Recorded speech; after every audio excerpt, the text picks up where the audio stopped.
Halo teman-teman semua, kembali lagi di channel Belajar Arsitektur. Kali ini kita ada di ruang sharing dan saya sudah bersama dengan salah satu arsitek yang bersinar, glowing. Ya, ini arsitek muda dan di Jogja. Ya. Beliau adalah Mas atau Pak? Ketika teman-teman mau magang atau kerja di tempat saya, Mas, itu syarat pertama jangan panggil saya Pak. Oke, berarti Mas. Terlalu menyakiti hati, Mas. Ya, panggil Mas. Panggil Mas. Itu Mas Lucky Putranto. Nah, beliau ini adalah salah satu arsitek yang berdomisili di Yogyakarta, tapi aslinya Jogja bukan, Mas? Asli Jogja, Mas. Asli Jogja.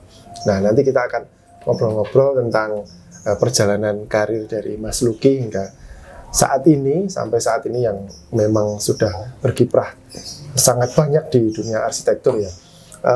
Teman-teman yang nantinya bisa ingin belajar, teman-teman mahasiswa atau yang sudah lulus bisa ya untuk belajar langsung di studionya Mas Lucky, yaitu studio namanya Lopaka Studio. Lopaka Studio. Lopaka Studio ini alamatnya di mana, Mas? Di Jalan Panuluh di Pringwulung, Sleman, Yogyakarta. Nah, teman-teman nanti tolong di pause dulu, dicatat dulu ya untuk alamatnya nanti untuk bisa berkunjung, boleh Mas? Boleh, monggo sekali. Berkunjung dan nanti bisa belajar di studio Lopaka. Nah, Lopaka Studio. Oke, Mas Lucky saat ini lagi sibuk apa, Mas? Kalau saya memang untuk Lopaka Studio ini banyak mengerjakan dominan di residential project, Mas. Project untuk perumahan, rumah-rumah. Bukan perumahan, rumah tinggal. Rumah custom ya, gitu ya? Rumah custom, betul. Nah, dan juga saya beberapa kali juga menggarap kafe, dan ini lagi ongoing project dan incoming project untuk gereja, kebetulan gereja. Iya. Tapi tidak menutup kemungkinan karena pada tahun saya lupa sekitar 2018 itu saya dapat satu proyek juga. Penataan kawasan perumahan di daerah Cikarang, itu lengkap dengan masjid, dengan fasum, dengan fasilitas sosialnya segala macam. Nah, gitu, Mas. Gitu. Kalau boleh tahu sebelumnya dulu Mas Lucky ini kuliahnya di mana ya? Saya menyelesaikan S1-nya di Atmajaya, Jogja. Di Atmajaya, Jogja. Ya. Kebetulan waktu dulu saya lulus tahun 2011, Mas. Tapi jangan tanya angkatan berapa ya, Mas. Ya, saya lulus di tahun 2011. Ketika itu saya lulus kuliah. Sebenarnya dulu saya waktu kuliah tuh bukan sesosok yang harus dicontoh karena dari IPK-nya juga memprihatinkan, Mas. Ya, terus dan dari penyerapan ilmunya juga memprihatinkan, Mas. Nah, tapi dari situ saya berpikir 2011 itu, ini saya sudah kuliah lama nih. Saya sudah kuliah lama, biaya yang dikeluarkan juga banyak. Nggak bisa nih kalau saya habis itu kerja sembarangan, nggak bisa. Sehingga saya berusaha mencari pekerjaan yang dimana saya bisa mereview apa yang pernah saya dapat di dunia kuliah ya, dalam dunia arsitektur, sambil sembari saya belajar lagi, Mas. Nah, sehingga waktu itu saya memutuskan untuk bekerja di bidang jurnalistik, media arsitektur, di majalah Idea Tabloid Rumah di Kompas Gramedia. Mas. Iya. Dulu itu majalah yang sangat terkenal ya. Dulu saya juga beberapa kali beli untuk referensi gitu kan. Di situ di Idea. Lalu saya tidak kurang dari 3 tahun karena pada saat itu tahun 2014 itu kan dunia media cetak itu kan terkena badai digitalisasi ya, Mas. Jadi sehingga pada saat itu saya memutuskan untuk selesai di media dan kembali ke jalan yang benar, Mas. Sebagai arsitek, Mas, waktu itu. Sebagai arsitek. Nah, terus habis itu selama 3 tahun pertama saya hitungannya freelance, Mas. Sehingga 2017 saya balik ke Jogja dari Jakarta. Saya bikin biro konsultan, awalnya namanya LP Studio, Mas, karena inisial nama saya Lucky Putranto ya, LP Studio. Nah, pada akhirnya sampai tahun 2020 kita kena pandemi itu Mas, enggak kan sepi project ya waktu itu, nganggur kan kita. Saya sempat berpikir gitu, kayaknya kok saya mau rebrand Mas. Karena saya pikir selama saya buka LP Studio itu kasihan teman-teman karyawan saya Mas. Kenapa itu? Nah, ditanyain sama temennya gini, lu kerja di mana? Kerja di LP. Jadi horor ya Mas. Kerjanya kok di LP Mas. Sehingga saya cari-cari referensi yang mungkin mirip-mirip dengan unsur L dan P. Saya dapat nama Lopaka Studio itu Mas. Ada artinya itu saya ambil dari bahasa Hawaii. Artinya famously brilliant Mas. Jadi ketenaran yang bersinar. Kira-kira begitu. Memang udah bersinar sekarang. Betul ya, juga glowing tadi Mas. Betul. Itu dari pemilihan nama itu tadi ada ininya nggak? Kenapa kok pilih nama itu dan sebagainya, ada alasan? Sebenarnya cuman narsis sih Mas. L dan P tadi itu. Masih unsur itu ya. Unsur-unsurnya itu. Tapi pada akhirnya kok dapatnya karena saya percaya nama adalah doa gitu, jadi ya kok artinya bagus, artinya cukup dan jarang dipakai orang yang pasti. Waktu kemarin saya cek kok kayaknya kok jarang yang pakai, ya sudah. Akhirnya saya 2020 memutuskan untuk rebrand dari LP Studio ke Lopaka Studio itu Mas. Iya. Jadi sampai sekarang masih dipakainya Lopaka Studio dan memang makin bersinar sesuai dengan namanya teman-teman ya. Tadi kalau kembali lagi ke setelah kuliah kan bekerja di media Mas. Ada ini nggak media arsitektur seperti apa? Mungkin teman-teman yang lain ya mungkin yang baru lulus juga kan bisa jadi itu sebuah kesempatan juga untuk di bidang arsitektur. Jadi sebenarnya salah satu pertimbangan saya untuk masuk ke dunia media salah satunya adalah karena kita di media itu dituntut untuk menuliskan fakta Mas. Jadi kita tidak bisa kira-kira.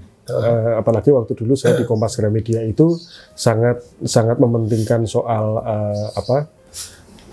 keaktualan fakta ya. Jadi kita nggak bisa bermain-main dari hanya sekedar menulis tip and trick hanya berdasarkan kira-kira, nggak bisa. Jadi nah itu yang dalam pertimbangan saya waktu itu, berarti memang saya harus dituntut ini untuk belajar. Ketika saya menulis sesuatu berarti saya harus mengobservasi, harus mempelajari, sehingga itu setelah saya pada akhirnya saya masukkan ke dalam pikiran segala macam baru bisa ditampilkan dalam sebuah bentuk tulisan gitu Mas.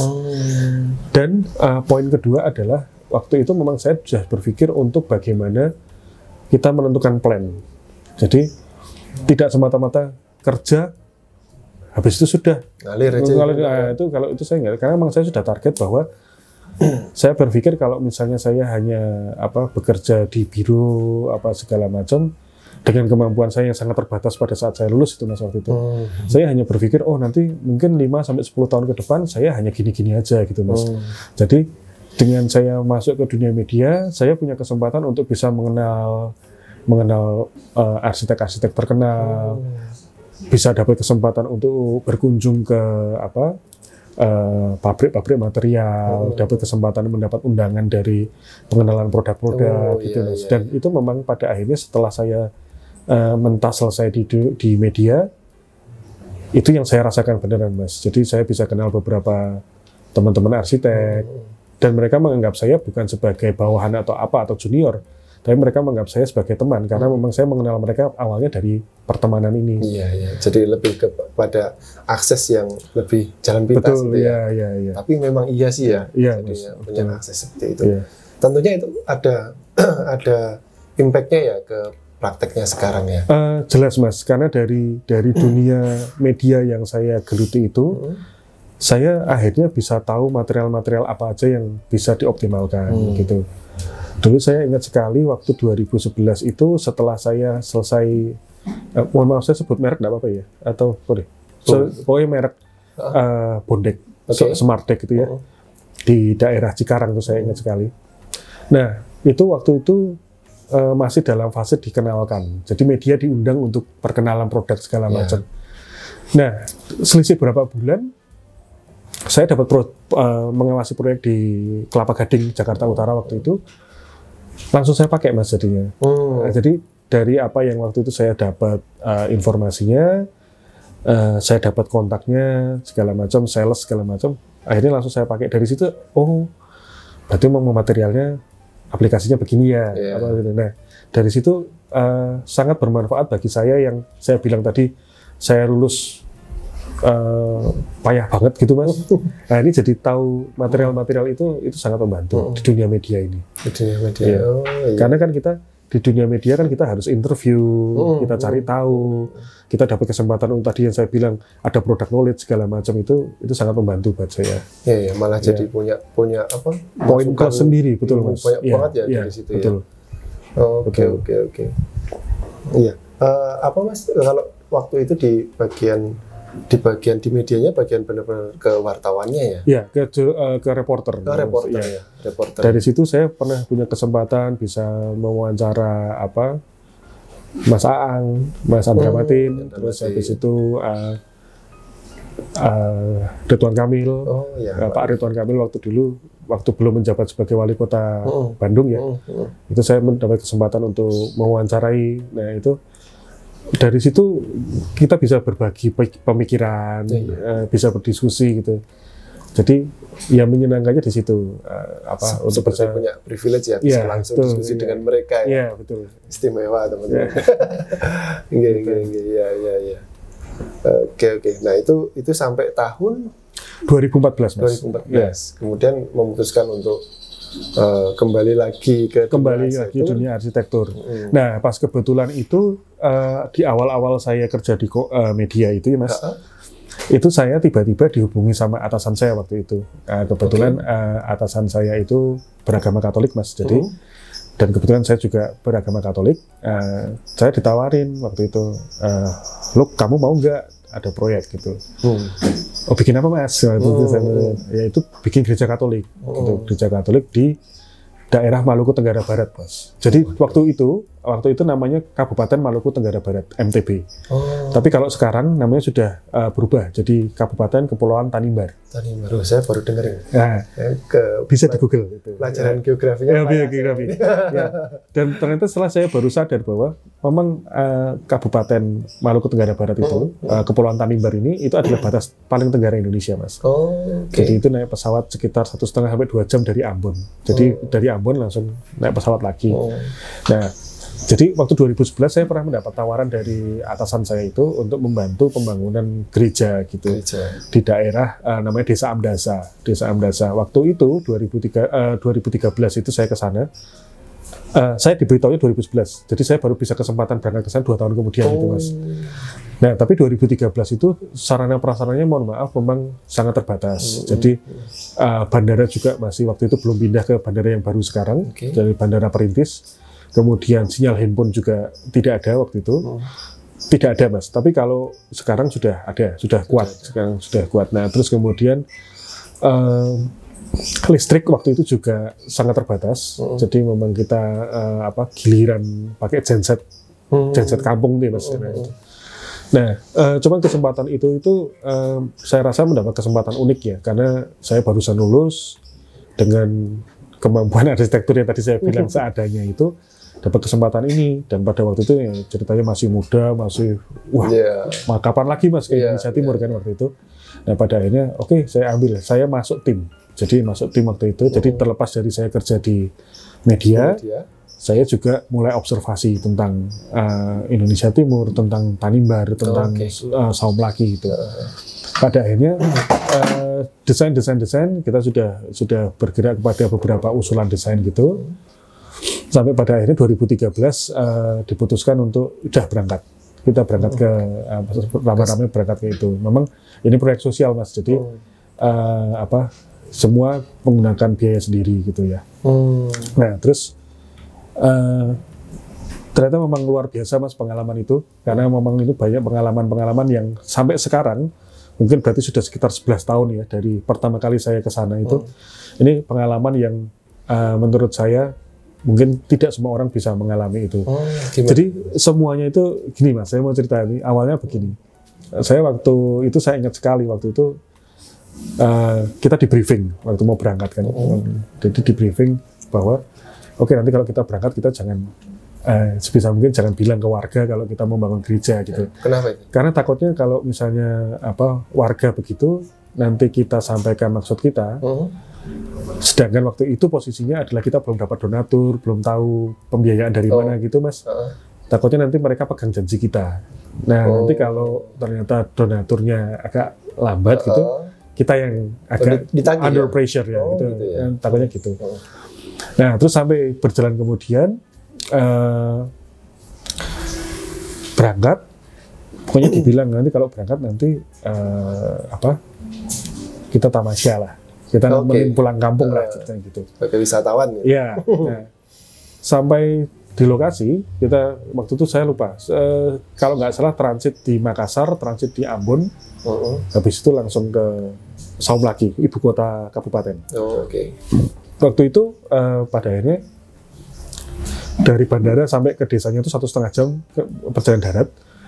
Nah, sampai desa, wah ternyata sudah Mas, penyambutannya kok luar biasa gitu. Kok udah disambut? Disambut dengan tari-tarian. Waktu itu kami dikalungi pakai tenun Tanimbar gitu. Khas lah ya. Dan saya sadar juga ternyata tenunnya itu kok mahal ternyata. Nah, wah berarti ini nggak sepele nih. Ini nggak tamasya nih namanya nih. Nah, ternyata usut punya usut. Di akhir cerita itu saya baru tahu ternyata mereka itu punya mitos Mas. Jadi memang ternyata bangunan gereja yang saya desain ini itu, yang kami bangun ini, itu sudah mangkrak agak lama Mas. Mungkin sekitar sudah ada ya? Sudah ada. Jadi pondasinya itu sudah ada Mas.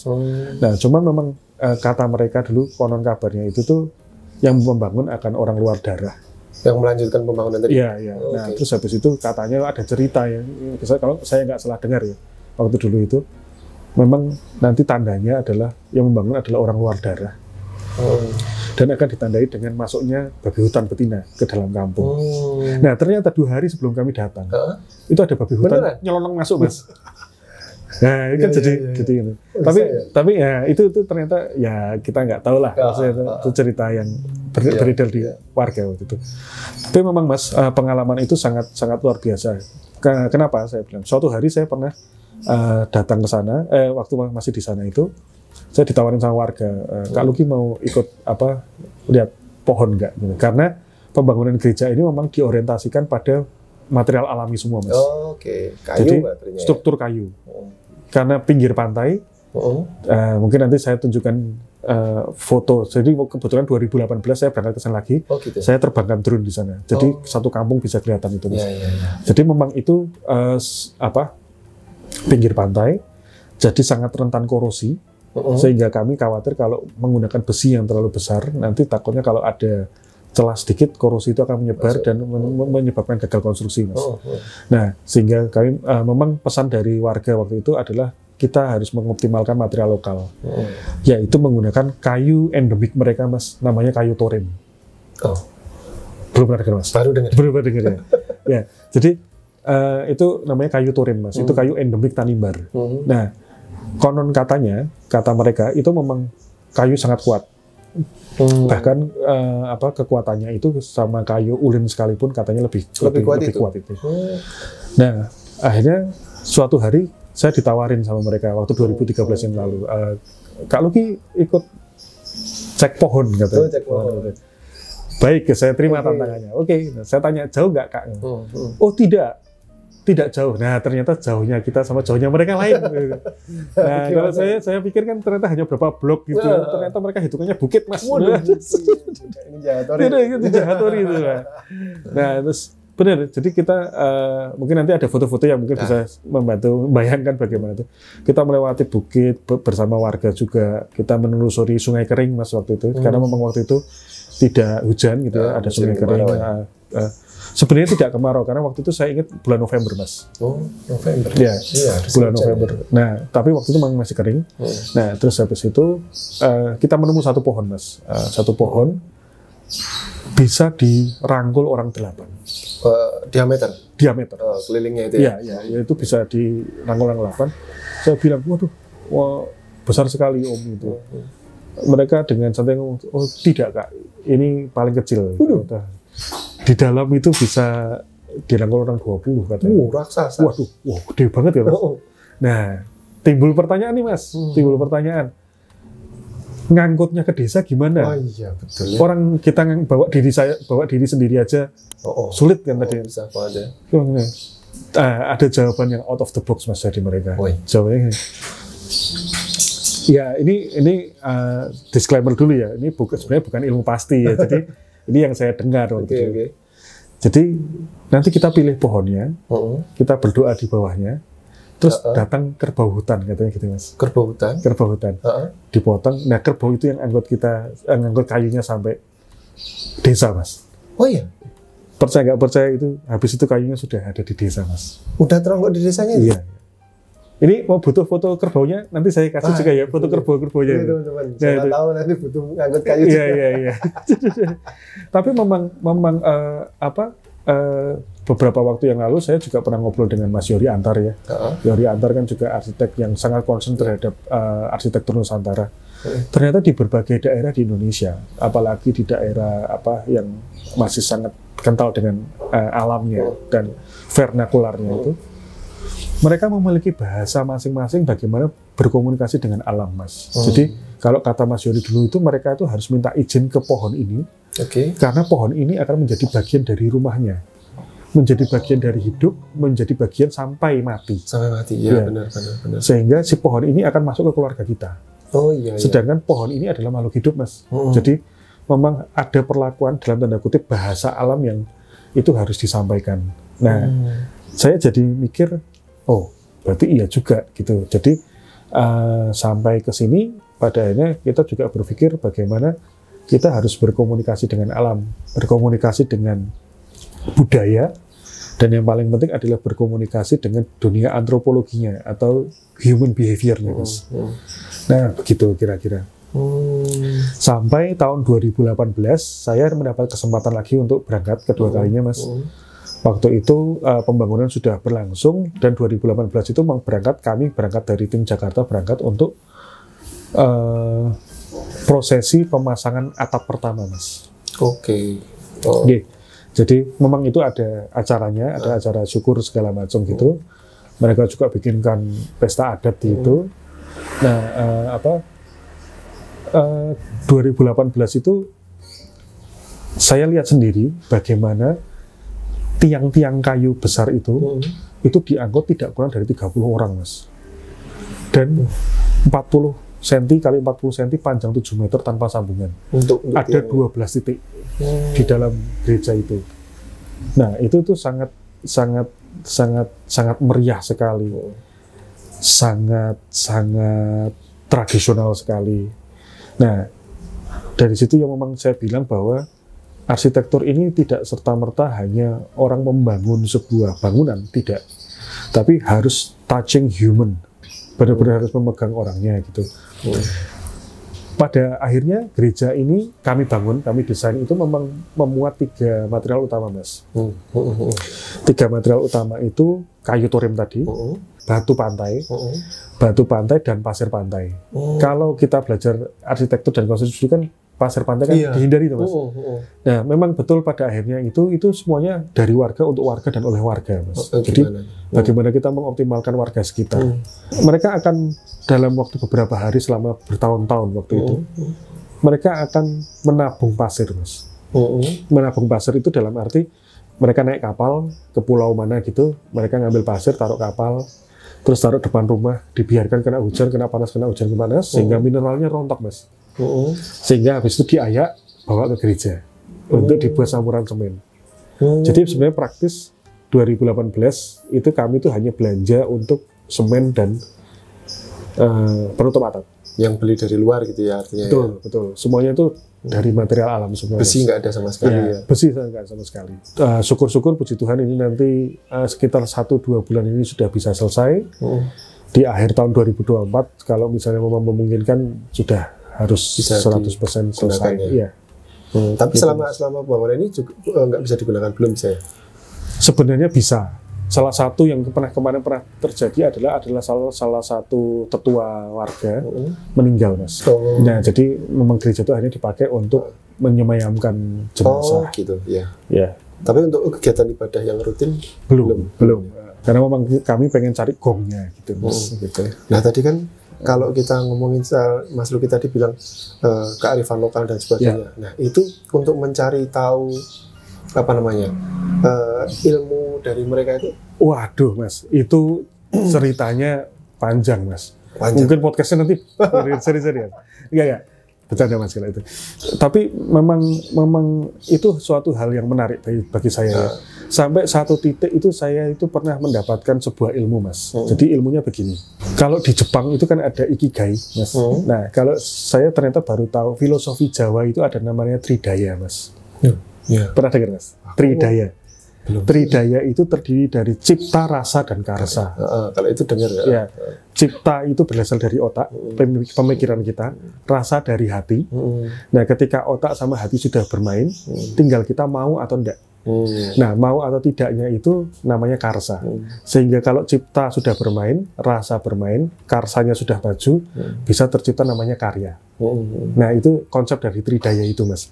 Nah, tapi dari semua itu berarti kan semuanya balik lagi ke manusianya, Mas. Nah, manusianya itu, sehingga saya berpikir bahwa arsitektur ini tidak melulu hanya sekedar bangunan jadi selesai sudah, itu bukan gitu. Jadi saya berpikir semuanya harus balik ke manusianya sebagai pengguna, sebagai objek. Ya, jadi ketika kita membangun sesuatu, kita membangun itu harus balik lagi ke manusianya, sehingga saya tidak mungkin lepas ketika merancang sebuah desain arsitektur, tidak mungkin terlepas dari sosiologis dan antropologisnya, Mas. Ya, dari dalam budaya, kebiasaan yang terjadi, sebuah budaya kan terjadi dari sebuah kebiasaan yang berulang-ulang, Mas. Nah, itu juga menjadi budaya dan itu yang mempengaruhi gaya arsitektur. Kalau dalam pandangan saya begitu, Mas. Banyak sekali orang-orang pada tanya sama saya, Mas Luki, kalau Mas Luki itu gaya arsitekturnya yang gimana gitu ya. Nah, saya sampai satu titik saya akan menjawab begini, Mas. Jadi bagi saya sebuah gaya arsitektur itu hanyalah sebuah baju, karena itu sebuah identitas gitu. Tapi bagi saya sebuah arsitektur itu berhasil ketika siang hari mati lampu, dalamnya tidak gelap. Mau apapun, Mas, mau joglo, mau limasan, mau tongkonan, mau rumah gadang atau rumah Hanoi atau apapun, atau mungkin gaya Renaissance, gaya dekonstruksi, gaya Jengki, apapun itu, Mas ya. Tapi bagi saya kalau namanya siang hari mati lampu, rumahmu gelap, tetap gagal, Mas. Mau seapi-api bentuk rumahmu, sebagus-bagusnya rumah kita, kalau siang hari mati lampu gelap, itu berarti tidak ada cahaya masuk. Kalau tidak ada cahaya masuk, tidak ada udara masuk berarti.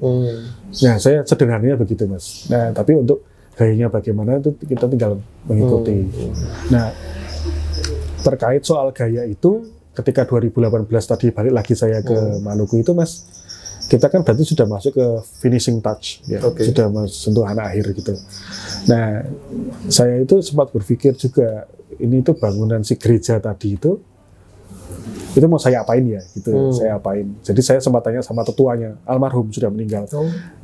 Om, kira-kira saya itu mau mencoba melihat, karena kan ini kan bangunan itu kan benar-benar bangunan kayak gereja batu, Mas. Jadi bentuknya itu kan kayak batu semua. Nah, saya ingin memasukkan unsur etniknya ke dalam interiornya, Mas. Entah untuk ukiran atau apa. Saya yakin pasti di suatu daerah itu pasti punya unsur culture-nya, budayanya, art-nya itu pasti ada gitu. Nah, saya kaget, Mas, waktu itu. Ternyata saya waktu itu mendapat dua hal. Yang pertama itu adalah tenun. Mereka sebutnya tenun mama tua. Jadi tenun yang sudah asli sana, tapi dan itu sudah lama sekali. Dan yang kedua adalah buku putih. Tunggu sebentar, saya ambilkan ya, Mas ya. Saya ambilkan dulu. Nah, ini, Mas. Wah, ini kain tenunnya, Mas. Kain tenunnya. Ini kain tenun lebih dari 100 tahun, Mas, ini sudah berumur lebih ya. Lebih dari 100 tahun. Seumuran saya. Saya lender. Wow. Tapi masih bagus ya, Mas ya. Ya, makanya umur ini ya. Betul. Nah, sehingga dari motif ini saya berusaha untuk menerjemahkan motif-motifnya ini, Mas. Oke. Yang sebisa mungkin nanti saya tampilkan terapkan di situ ya, ukirannya, desainnya atau gimana itu Mas. Nah ini yang dititipkan ke saya, nanti waktu gereja yang sudah jadi mungkin akan saya kembalikan ke mereka, karena ini kan ya bisa dikatakan pusaka mereka ya Mas. Oh ini dipinjamkan Mas ya berarti? Saya merasa dipinjamkan Mas, karena saya merasa berat juga kalau itu terlalu mahal bagi mereka untuk harus saya bawa. Nah lalu yang kemudian ini Mas, kalau ini memang fotokopian Mas, tapi saya cukup mengagumi. Nah ini buat teman-teman yang lagi mendengarkan ya, kalau teman-teman mahasiswa mengeluhkan skripsi lama, ya Mas, terus skripsinya nggak kelar-kelar, nah itu ya, skripsi kalian itu tidak mungkin lebih tebal dari buku ini guys ya. Dan coba nih di shoot ya nih. Ini ketik pakai mesin ketik bolak-balik Mas. Bolak-balik. Setebal halamannya nggak Mas? 645 halaman Mas. Berarti kali dua. Nah itu ya. Jadi ini ditulis sekitar tahun 1940 Mas. Yang menulis? Yang menulis adalah Romo Pastur. Di sana ini namanya Pater Drabi MSc. Jadi memang dia misionaris Katolik yang ada di sana. Memang dia selama pelayanan di sana menuliskan soal etnografi Tanimbar ini Mas. Jadi ini isinya apa Mas sebenarnya? Semua hal tentang Tanimbar ada di sini semua Mas. Jadi bisa nanti ya, mungkin kamera bisa diarahkan ke sini. Ini lengkap Mas. Jadi ada tata menikah, ada pemandangan, terus habis itu ada bahkan slot pintu pun ada Mas. Ini ya kita lihat detail sekali. Ini ukiran. Jadi kalau Tanimbar itu ada unsur ular Mas, ular dan naga. Oh gitu ya? Ya, masuk dalam mitos mereka. Iya betul. Jadi terus ini kita mungkin bisa cari. Waduh saya lupa itu ya. Ini ada atap, bentuk atap, jendela terbuka. Terus habis itu semuanya Mas. Jadi menarik banget ini. Bentar, tadi sempat saya lupa nandain ya Mas ya. Jadi nah ini tentang foto-foto tentang perburuan mereka. Jadi tentang kalau saya tadi membicarakan tentang antropologi dan sosiologis ini sudah lengkap. Untuk Tanimbar ini sudah sumbernya. Nah ini saya cukup terbantu untuk bisa mempelajari lebih tentang Tanimbar dari. Oh ya ini berarti sumbernya Mas yang lebih. Ini tentang senjata. Ini. Ya itu Mas. Nah hal-hal seperti ini yang harus kita bawa ketika kita mulai mempelajari arsitektur vernakular Nusantara gitu Mas ya. Kebetulan tahun depan kan saya juga mau mengerjakan proyek di Banggai Kepulauan Mas. Itu di Sulawesi Tengah. Oh Sulawesi Tengah. Jadi dari kota Luwuk. Harus nyebrang dulu 3 jam ke ada 2 pulau namanya Banggai Laut dan Banggai Kepulauan. Saya di Banggai Kepulauannya Mas. Tentu apa yang sudah pengalaman saya yang saya terima di Maluku ini tidak bisa serta-merta saya terapkan karena beda ya Mas. Beda. Nah, otomatis seperti yang tadi saya sampaikan bahwa hal soal antropologis human behavior-nya dan sosiologisnya itu pasti akan berbeda-beda. Tapi bangunannya sama yang dibuat di sana. Kebetulan gereja Katolik juga Mas. Tapi tentu kita harus mengikuti arsitektur Luwuk Mas. Jadi memang ada. Sudah ada persiapan untuk itu? Sudah ini sekarang dari sekarang lagi perhitungan untuk RAB dulu Mas. Untuk membuat laporan keuangannya dulu. Nanti saya serahkan kepada donatur atau yayasan. Nanti mungkin bisa bakalan pulang-balik ke sana ini berarti. Wah itu siap. Itu Mas. Jadi memang dari perjalanan ini yang membentuk arah arsitektur saya Mas. Jadi memang pada akhirnya beberapa proyek itu memang saya sangat menikmati ketika saya harus meletakkan unsur-unsur tradisional ke bangunan-bangunan tersebut. Jadi misalnya secara gaya makronya adalah bangunan modern minimalis itu, tapi kita tidak bisa lepas bahwa kita hidup di tanah tropis, tanah Indonesia yang memiliki budaya-budaya gitu.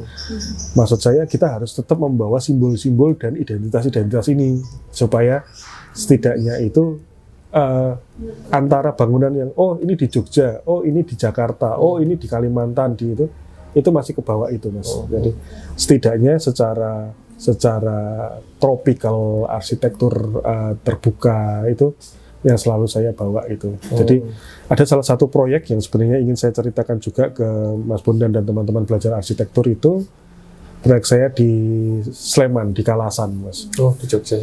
Di Kalasan sana, saya menyebutnya rumah hutan. Kenapa itu? Rumah hutan karena memang konsepnya karena konsepnya memang pemilik rumah pengen nuansa tropikal yang kanan kirinya tanaman semua gitu. Dan saya menerapkan benar-benar material-material yang bata expose, terus habis itu tritisan yang bentuk ukiran Jawa gitu. Nah, hal-hal seperti itu yang saya terapkan gitu. Penataan batu, dan ada yang spesial itu kamar mandi terbuka, Mas. Gimana? Jadi kamar mandi melingkar gitu. Nah, nanti kalau misalnya memang ada suatu kesempatan bisa mampir ke sana nanti. Boleh. Suatu ketika kita ke sana, ya, teman-teman ya, main kita. Oke. Oke. Tapi kalau dari perjalanan ini tadi, berarti artinya bangunan-bangunan yang Mas Luki desain itu apakah memang kebanyakan bangunan sosial atau ada juga yang kalau misalnya memang saya fokus utamanya adalah residensial, Mas. Sebenarnya ke residensial ya. Bagi saya rumah ibadah itu bonus, bonus dan privilege kita sebagai umat beragama aja, Mas. Ya. Betul. Entah mau agamanya apa, tapi itu adalah pengalaman yang kita harus bantu sebagai bentuk pelayanan kita terhadap agama, Mas. Gitu. Tapi tetap kalau saya kebanyakan memang proyek-proyeknya itu adalah proyek rumah tinggal. Terus beberapa kafe. Sebenarnya ada satu di Jogja itu di daerah jalan dekat Tukadewi itu jalan Wahidin ya. Urip Sumoharjo belok ke selatan itu. Dr. Wahidin ya. UKDW depan UKDW. Iya. Itu dulu ada satu kafe yang bagaimana saya itu mengoptimalkan bangunan lamanya. Nanti mungkin juga bisa saya masukkan di foto-fotonya itu, namanya Noe Cafe itu. Itu saya benar-benar mengoptimalkan rumah rusak, Mas. Jadi tidak hanya membongkar, tapi saya mengoptimalkan. Contohnya adalah dinding, Mas. Bagi saya dinding bata expose itu ada 3 kita bisa mewujudkan. Yang pertama ditempel, yang kedua itu batanya benar-benar bata press yang expose, yang ketiga dikerok. Nah, dinding udah jadi dikerok ya? Nah, karena ini bangunan rusak, jadi yang bisa saya lakukan adalah saya kerok, Mas. Jadi saya kerok, hasilnya ternyata luar biasa bagus, Mas. Ya? Luar biasa bagus, saya kerok menjadi motifnya random gitu. Terus saya timpa dengan cat clear untuk menghindari jamur, lumut dan segala macam. Tembak lampu, Mas. Itu sangat bagus. Nah, cuman sayang per tahun berapa gitu saya lupa sudah tutup kafenya. Jadi, tapi waktu itu sangat sebelum pandemi. Sebelum pandemi. Udah cukup.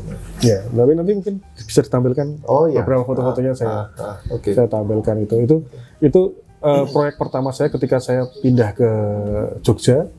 Itu benar-benar langsung disuguhi nih proyek kafe mengoptimalkan rumah. Waktu itu saya waduh rumahnya gini, tapi ya sudah ini tantangan gitu. Banyak sekali mas tantangannya, termasuk itu rumahnya itu strukturnya kayu, struktur atapnya kayu. Itu kayunya miring, Mas. Miring karena beban. Jadi memang rumahnya sudah agak doyong gitu. Cuman saya tidak mungkin membuat itu harus saya tinggikan, tidak mungkin karena itu nanti costly sekali gitu. Sehingga malah si kayu ini saya expose, Mas, untuk gantungan menu. Gantungan menu kafe segala macam itu. Tapi tentunya masih aman ya? Tetap masih aman. Masih aman. Itu, Mas. Jadi pada akhirnya semakin kesini sekarang saya sudah ngerti kalau mahasiswa sudah bisa memahami bahwa memang arsitektur yang pada akhirnya nyaut ke saya gitu adalah arsitektur yang berhubungan dengan tradisional, alam gitu, tropical gitu. Iya. Dengan memang kondisi di Indonesia yang seperti ini, betul, pas banget ya. Iya, betul. Untuk tadi kan yang disebutkan ada di Jogja juga, Mas. Kebanyakan di Jogja atau Kebetulan tidak mas. Kebetulan malah proyek saya di Jogja itu malah itu kita di bulan Juli, akhir Juli ini saya mau menyelesaikan proyek saya di Serang mas. Serang Banten. Serang Banten ya, Serang Banten. Nanti foto-fotonya juga bisa saya tampilkan itu. Terus ini sudah finishing touch. Proyek apa? Proyek rumah tinggal juga mas. Ya. Kalau ini gayanya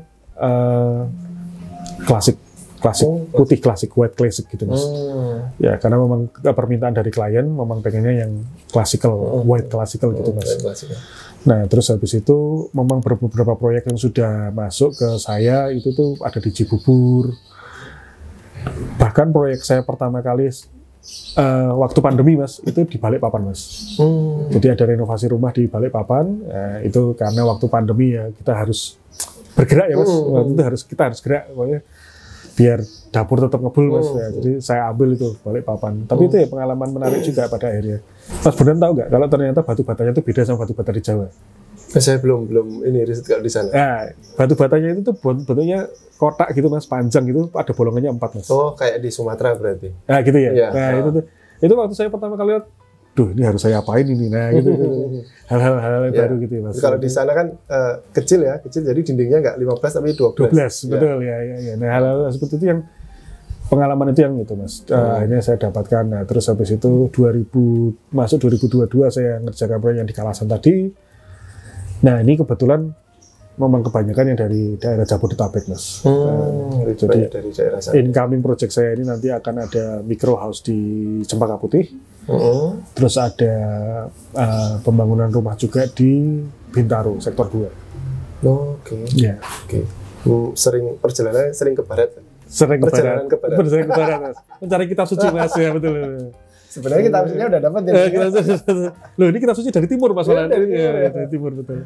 Oke, menarik banget ya. Itu kalau boleh tahu mas, itu biasanya dari klien-klien yang menghubungi Mas Luki atau Lupaka Studio itu mereka informasinya dari mana?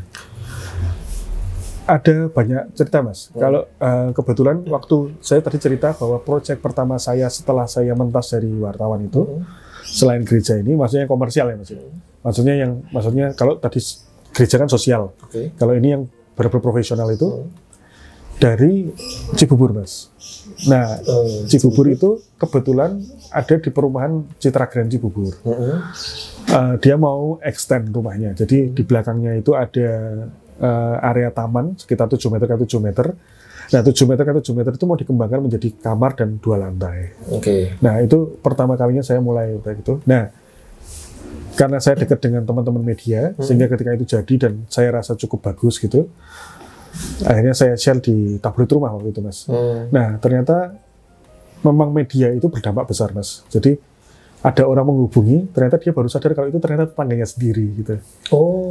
Jadi kayak getok tular gitu mas. Total sebenarnya rumah yang sudah saya garap di daerah Citra Grand Cibubur itu sudah sampai 5 sampai 6 mas. Di area itu ya. Gara-gara getok tular itu. Ada juga satu lagi di klaster yang lain itu mereka juga membangun rumah dengan permintaan dari kliennya itu cukup unik mas. Adalah saya pengen rumah saya seperti Starbucks. Loh, jadi dia tuh sangat menikmati suasana Starbucks segala macam. Betul mas. Jadi waktu itu memang sebenarnya desainnya biasa-biasa aja, not as special as designer gitu ya. Tapi hanya menambah kamar segala macam gitu. Tapi dia pengennya ada batu expose, ada material alam, ya seperti di Starbucks di rest area itu mas. Gitu. Sampai pada akhirnya setelah proyek itu selesai, saya sudah serah terima segala macam. Si owner ini rela-relanya beli payung warna hijau. Jadi biar nuansanya dapat. Itu hal-hal lucu seperti itu ya. Ngidam Starbucks. Iya betul. Nah, ini nggak endorse mas. Nggak ada. Ya oke. Nah terus itu pengalamannya itu jadi ada beberapa di Cibubur. Terus tadi ini di Serang, terus ini mau masuk ke Cempaka Putih dan Bintaro.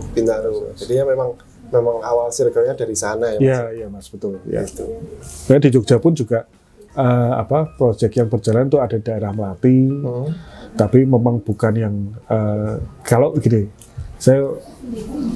kita kan sebagai arsitek kan kadang-kadang itu ya Mas, ya yang kita harus bekerja terus untuk bisa mendapatkan. Nggak mungkin toh kita nggak bekerja gitu ya. Kalau dulu katanya Mas Sigit Kusumawijaya itu pernah sharing dengan saya bilang gitu. Ya, sebenarnya ditampilkan di sosial media itu kan yang bagus-bagus saja, gitu ya. Yang biasa-biasa aja ya sudah itu hanya buat penambah gitu. Nah, tapi memang kebetulan yang saya kerjakan itu saya menikmati prosesnya, semua proyek saya nikmati prosesnya. Tapi memang tidak banyak saya share gitu. Tapi itu ada di daerah Melati juga ada dua Mas. Jadi ada proyek kita nyebutnya rumah nenek. Karena memang requirement dari si pemilik rumah minta saya pengen nuansa jadul. Pada saat neneknya dulu atau gimana? Bukan. Nenek itu gara-gara Mas, kalau gitu saya kasih nama rumah nenek ya. Rapopo, nggak apa-apa gitu. Karena nuansa jadulnya tadi ya. Okay. Ya nanti mungkin foto itu juga beberapa bisa saya share itu ya untuk rumah itu. Nah terus ya ada beberapa proyek-proyek kecil-kecil lagi yang ada di daerah Jogja gitu. Cuman memang kebetulan memang proyek-proyek saya banyak berjalan yang di luar, ya, terutama di daerah barat ya. Daerah barat betul. Ya. Mungkin di luar pulau juga tadi kayak di mana? Balikpapan Mas, Balikpapan dan tadi ya ini ongoingnya di Amdasa di Saung Laki dan incomingnya yang di gereja di Luwuk tadi Mas ya, Banggai Kepulauan. Oke. Harus ke sana Mas, harus eksplorasi Indonesia Timur Mas. Iya. Betul. Itu saya yang tahun 2013 sama sekali tidak pernah membayangkan pernah ke Indonesia Timur. Tidak akan kapok Mas, bahwa Indonesia itu kaya sekali Mas, betul. Kalau di Luwuk itu Mas, itu yang terkenal Danau Paisupok namanya Mas. Itu danau sejenis kaca Mas. Sangat bagus sekali. Bahkan pantainya itu ada pantainya itu yang pasirnya itu warna pink Mas. Warna pink, lautnya biru, bagus sekali Mas. Keren ya. Harus ke sana Mas, betul. Belum terekspos banyak ya sebenarnya kayak gitu ya. Harus ke sana. Harus jalan-jalan ke sana makanya, guys. Nanti doakan proyeknya lancar nanti saya undang Mas ke sana. Saya diajak. Amin. Ya. Kan Mas Luki ini selain ke berpraktek di arsitektur juga sering jadi pembicara ya. Iya, nah memang beberapa kali kesempatan saya dipanggil, saya mungkin karena saya sering cerita ya Mas, saya menikmati untuk sharing itu. Jadi pengalaman yang tadi saya ceritakan soal di desa Amdasa, Maluku segala macam itu saya yakin itu pengalaman yang tidak semua orang pernah mengalami. Dulu ada satu cerita tuh Mas, satu kisah mencari sinyal Mas di sana Mas. Wah itu 2013 Mas. Itu tower BTS sudah ada, tower tapi memang tidak ada provider yang mau pasang di sana. Jadi cuma towernya tok. Jadi saya ingat 2013 itu saya untuk mencari sinyal Mas. Itu saya harus ikut teman warga sana itu naik motor trail, naik gunung Mas. Oke. Nanti di tengah-tengah gunung itu ada kayak kawasan tidak kurang dari 3 meter lah, 3 meter kali 3 meter Mas. Itu kalau bahasa Jawanya itu petak. Jadi bolong, tidak ada pohonnya. Sinyal hanya ada di situ Mas. Jadi bisa itu ya kalau sore itu tuh banyak anak muda nongkrong di situ untuk telepon-teleponan Mas. Pada saat itu ya 2013 kan saya lupa 2013 belum ada WA ya, belum ada WhatsApp, belum ada ya itu. Jadi BBM mungkin ya Pak. Ya itu di situ Mas. Itu sangat, kalau nggak ada pengalaman itu saya nggak mungkin mengalami itu Mas gitu. Jadi sangat menarik, sangat pengalamannya keren. Unik-unik.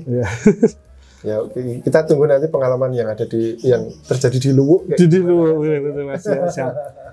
Itu Mas. Oke. Kalau saat ini yang lagi ongoing dekat-dekat sini?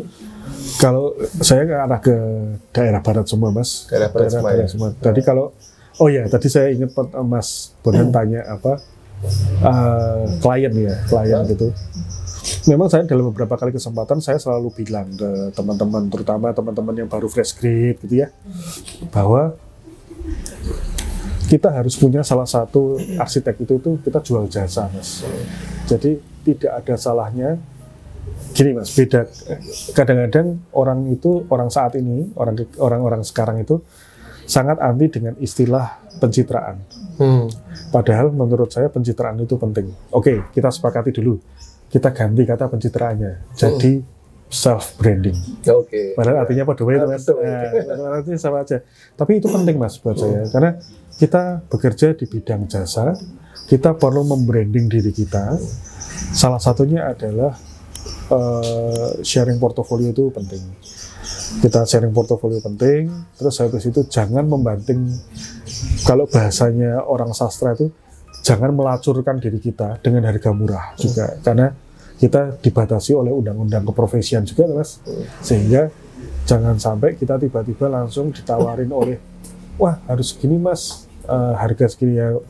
Mas Bondan paham lah, banyak sekali reklama arsitektur yang sangat melacurkan harga diri profesi kita ya. Nah dari situ saya selalu memotivasi teman-teman untuk itu, perkuat portfolio itu, karena dari situ nanti orang-orang pasti akan menghubungi kita gitu. Kalau saya mengutip kata-kata dari Panji Pragiwaksono gitu, sedikit beda itu lebih baik daripada sedikit lebih baik. Sedikit beda itu lebih baik daripada sedikit lebih baik. Oke.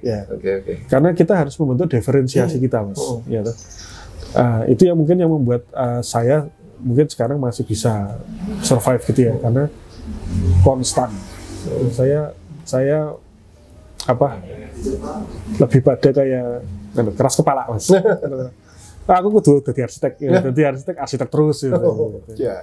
Nah, itu mungkin sedikit tips dari ini ya, harus benar-benar konstan ya. Konstan ya. Kita. Betul. Ya. Nah, ini teman-teman yang masih muda, yang baru mau lulus ataupun yang baru saja lulus, itu kata-kata Pak Mas Luki tadi itu memang benar itu. Itu harus diterapkan teman-teman semua ya. Karena penyakit besar dari kita para desainer arsitek itu, wah malu Mas kalau nge-share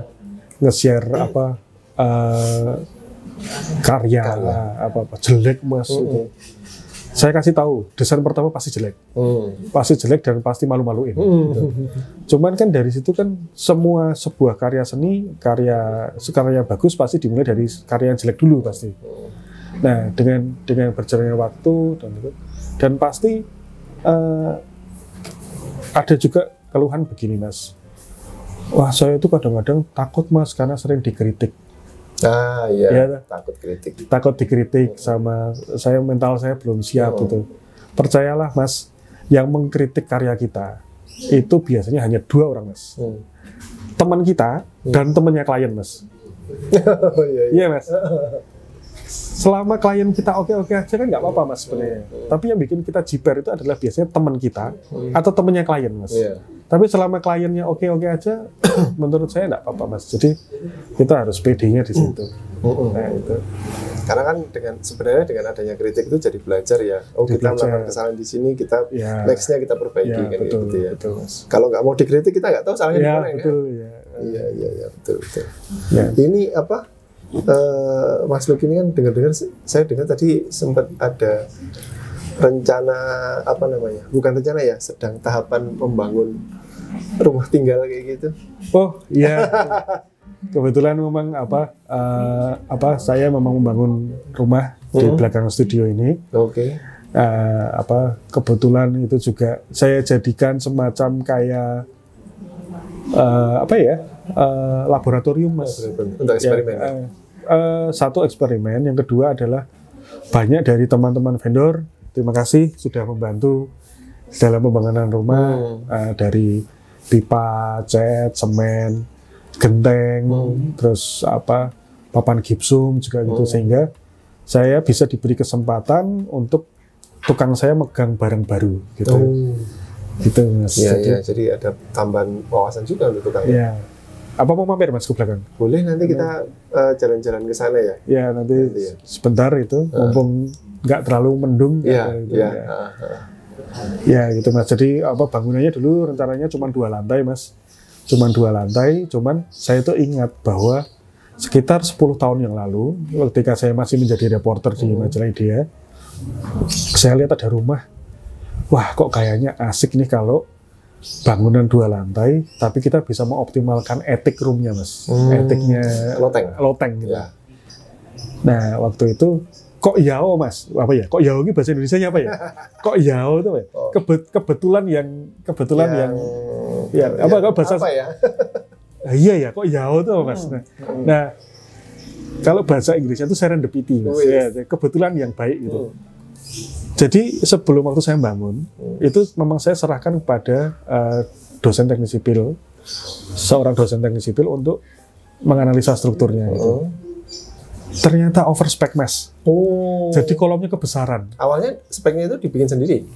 Oh enggak, jadi memang dia sudah hitung, beliau sudah hitung. Nah ternyata setelah dibangun, mandor saya cerita, mas ini apa kolomnya tidak kebesaran mas? Setelah saya cross check dengan si bapak tersebut, bapak oh iya mas, ini kebesaran ya mas. Nah dari situ saya berpikir, waduh ini kok sepertinya saya bisa mewujudkan mimpi saya untuk bikin ruangan loteng karena strukturnya kuat ini. Akhirnya ya puji Tuhan, nanti kalau misalnya kita bisa mampir, saya bisa menunjukkan bahwa di sana memang ada rencana mau saya bikin ruang lotengnya mas. Ya, memang sembari untuk healing, melihat pemandangan view Gunung Merapi mas gitu. Saat ini tahapnya sampai apa? Kebetulan mungkin sekitar 80-85% mas. Jadi finishing, ya? Tinggal sekarang yang mau masuk adalah pemasangan keramik. Ya. Jadi, tapi kalau misalnya nanti kita mau lihat sekilas, bisa lah mas itu. Ya nanti setelah kita ngobrol ini nanti kita mampir sebentar ya. Lokasinya dekat kan? Dekat mas. Tinggal gelundung mas. Gelundung. Sebelum nanti kita mau ke rumahnya Mas Luki yang lagi ongoing dibangun, saya pengen tahu nih dari Mas Luki apa yang kira-kira mau disampaikan ke teman-teman, terutama teman-teman arsitek, baik yang masih studi, kemudian mungkin yang baru lulus atau mungkin yang sudah berpraktek kayak gitu. Mungkin saya bagi jadi 2 ya mas. Jadi mungkin bagi teman-teman yang fresh grade mahasiswa atau mau lulus dulu sebenarnya, mungkin saya selalu bilang ke teman-teman yang barusan lulus gitu bahwa kita itu memang wajib untuk menentukan set your own goals dulu mas. Jadi karena kita ini berkuliah di sebuah bidang yang bukan general, sangat spesifik ya. Arsitektur adalah sangat spesifik gitu. Jadi bagi pandangan saya tetap sangat konyol kalau kita sudah bekerja kuliah di bidang ini, kita belajar di bidang ini, tapi pada akhirnya malah bekerja di luar bidang itu. Maksudnya bukannya mengecilkan bidang lain, tapi paling tidak kita sudah meng-set goal kita apa dulu. Nah, dengan kita meng-set goal kita apa dulu, itu kita sudah bisa bosot Jawa ini mantep gitu mas ya. Mengukuhkan hati ya. Iya, sehingga kita bisa belajar kanan kirinya, yang bisa bagaimana mendukung si goal ini gitu, goal ini. Nah, nanti ketika itu goal itu sudah bisa kita genggam, niscaya bahwa semua halangan itu bisa kita atasi. Nah, langsung kalau misalnya untuk sesama profesi, saya itu percaya mas bahwa kalau kita belajar, kita dapat proyek gitu ya mas, itu kan banyak orang bilang gini, kita nggak belajar nggak apa-apa, ngumpulkan modal dulu gitu ya. Modal dulu untuk mengumpulkan modal. Tapi kalau saya modal itu malah bukan lebih pada istilah saya itu bukan modal usaha mas, tapi modal gagal. Karena sampai titik ini itu saya mengalami buka tutup studio itu sudah 4 kali mas. Jadi dulu 2017, terus habis itu ada proyek harus saya akui itu gagal, sehingga harus saya tutup, sehingga harus saya bangkit lagi, sampai titik sekarang ini. Sempat ada partner? Kalau partner jujur aja dulu sempat partner sipil mas. Oh sipil. Sipil, tapi pada akhirnya ya karena suatu masalah, jadi saya ambil sendiri gitu ya mas. Tapi pada prinsipnya adalah tadi itu modal gagal. Karena kalau cuma modal usaha itu kita muterin uang itu gampang lah. Tapi kalau namanya sudah gagal untuk bangkit lagi itu dibutuhkan effortnya cukup banyak. Nah, dan Kalau misalnya memang kita sudah mencintai profesi kita ini, percayalah bahwa apa yang kita lakukan itu pasti ada dampaknya, Mas. Hasil positif. Hasil positifnya seperti itu. Betul. Okay. Jadi seperti yang saya bilang tadi, saya jatuh beberapa kali, saya sempat tapi ya dengan integritas kita bisa belajar lagi. Ya niscaya pasti. Kalau bahasanya orang marketing ya, saya pernah belajar itu tuh, ketika kamu jual itu pasti ada yang beli kok, Mas. Gitu. Percaya aja gitu, yakinlah gitu. Ya itu yang mungkin kita terapkan, mungkin saya terapkan ya. Puji Tuhan ini masih berjalan dan akan terus berjalan. Oke. Ya. Itu, Mas. Oke, terima kasih Mas Lucky Putranto atas waktunya. Ya. Kita sudah diperbolehkan untuk berkunjung ke studionya dan mendapatkan cerita yang luar biasa, pengalamannya teman-teman, dan saya rasa bagi saya sendiri pengalamannya ini sangat unik ya tadi itu, dan saya yakin juga bagi teman-teman semua tidak semua bisa mendapatkan privilege pengalaman seperti Mas Lucky ini tadi ya, tapi saya harap teman-teman juga punya semangat untuk bisa mempunyai pengalamannya masing-masing kayak gitu. Ya, betul, Mas. Nah, terima kasih banyak sekali lagi. Terima kasih. Nah, setelah dari sini kita izin untuk nanti bersama-sama ke rumah ya, ke rumah belakang. Oke. Ya. Nah, teman-teman semua, jadi untuk percakapan kita, obrolan kita di ruang sharing dengan Mas Lucky yang berada di studio ini, di belakang ini ada teman-teman yang sedang serius kayaknya, atau sok serius ini ya? Iya, ini di studionya, dan sukses terus untuk Lopaka Studio untuk Mas Lucky Putranto. Oke, gitu teman-teman, kita lanjut ke proyek rumah Mas Lucky. Ya. Yuk.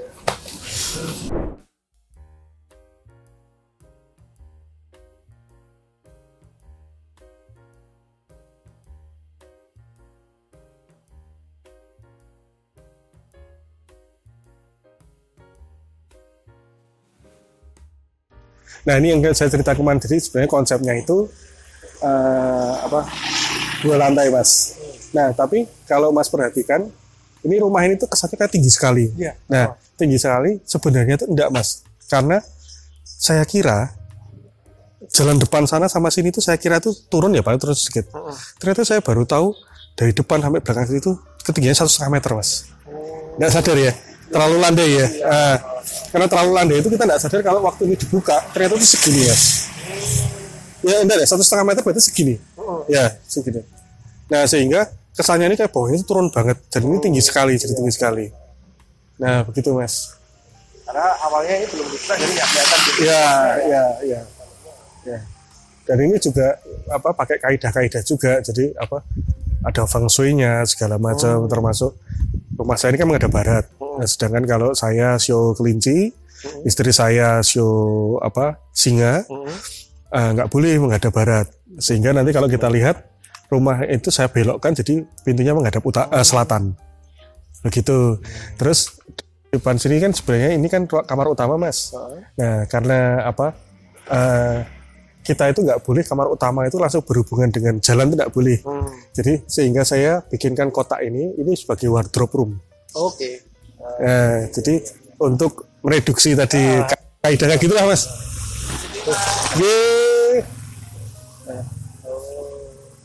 Mau masuk? Boleh. Ayo masuk.